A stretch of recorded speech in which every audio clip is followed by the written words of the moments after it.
Solar power is California. But they've had a number of power outages. I know just in the last 24 hours, we've almost doubled our number of power outages. We have more severe weather expected today from, say, just south of Sacramento all the way down to San Diego.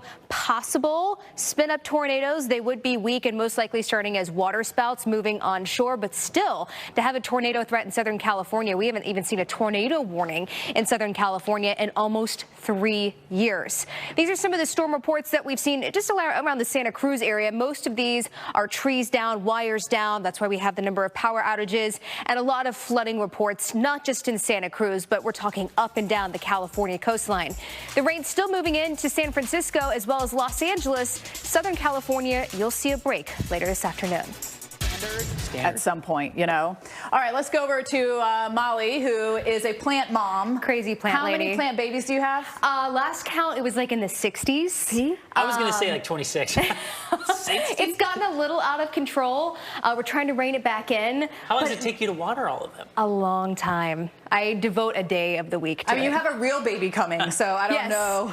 Well, we'll see how, because I know some of the plants can't be around kids, so I might be giving away some of my plant babies. We'll see. If you guys want them, you're welcome to them.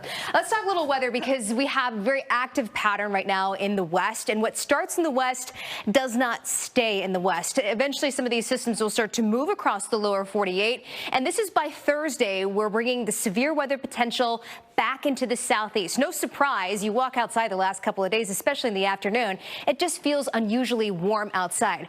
Oh, look at that. Looks like I lost some of my graphics here. If we can take maybe the max 44 full so I can talk about the severe weather threat as we head through the remainder of the week. Oh, well, we're still just stuck on... I wonder if someone's overtaken it for the next show, you know? Oh, yeah, it looks like it. Oh, maybe. It's a pretty shot. It is a really pretty shot. Great. We could just talk about, though, in general. So what's happening from the west is going to get all the way to East Coast. Right. And when that comes in, places like Atlanta, Birmingham, there we go. We will see the severe weather threat maybe at an inconvenient time. I mean, of course, there's never a convenient time to have weather, but as we pull this into the afternoon and the evening time, right around rush hour time frame for you in Atlanta, that's never a good combination. And this extends all the way down into the Gulf Coast. Eventually, this starts to move off to the east, and then we're done with the severe weather threat for at least this week, but we know things still remain very active in the west, and that can be problematic in weeks to come. We'll see how that all pans out. Up to an inch of rain, not expecting any flash flooding issues. It's mainly a severe weather threat as we get towards later this week. And Jordan, cooler air behind it, too. Finally, like right? a 20-degree drop. Yeah, it's going to be nice some weekend. people. All right, here's what's coming up tomorrow on Pattern. All of the water in California.